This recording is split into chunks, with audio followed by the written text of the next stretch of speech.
Hi, and thanks for logging on to the Daily DVAR Halacha. And here's a brand new halacha for you, and it's for Tuesday, the 26th day of June, the 13th day of Tamuz. That means we're only a few days away from Shiva Asar B'Tamuz, the 17th of Tammuz, which marks a fast and the beginning of the sad period of the 3 weeks.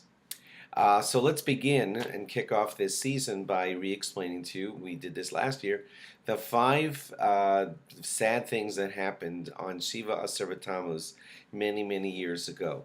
You know that when Moshe went up onto Har Sinai to get the Ten Commandments, the two luchos, he came down 40 days later. He went up on the holiday of Shavuos, and exactly 40 days later was the 17th of Tammuz.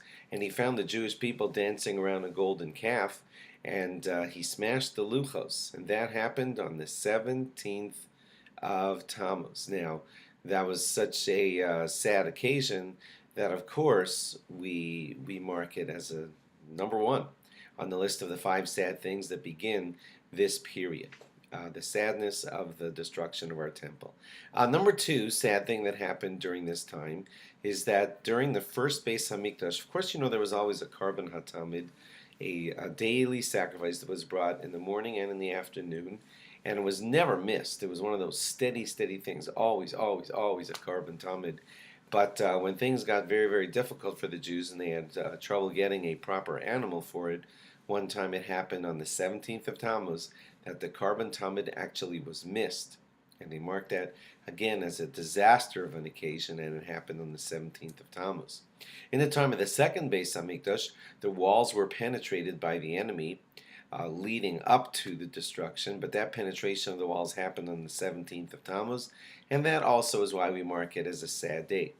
Another one is, number four, is that there was an evil man called Apostamus, and he burned a Sefer Torah in a big public ceremony.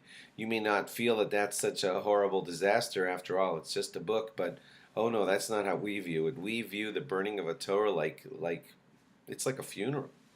And it's like a terrible desecration has happened, and Apostamus did that on the 17th of Tammuz. And lastly, a horrific event, an idol was put up inside of the Beis Hamikdash. Can you imagine that?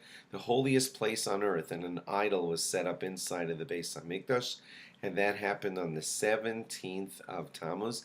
Those are five reasons why we mark that day as a fast day, and it kicks off the sad period that lasts exactly 3 weeks. Now remember, the purpose of a fast, I always say this, is not just so that you could have a stomach ache or a headache, but that so you should reflect upon your deeds and figure out how Jews can be the opposite of sinas chinam, which is baseless hatred, and learn how to get along all with each other so perfectly that the third Beis Hamikdash can be rebuilt. Remember, when the great city of Nineveh was told about its possible destruction by the prophet Yonah, they fasted and everything, and then it says, Vayar Elokim es ma'asehem.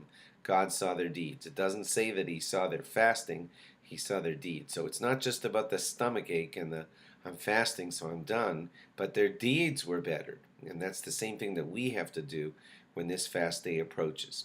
Now it'll be observed on Sunday, okay? So please note that we will be fasting Sunday, but I'll give you more stuff about it as it grows closer. Thanks for logging on. Log on again tomorrow for more. Bye-bye.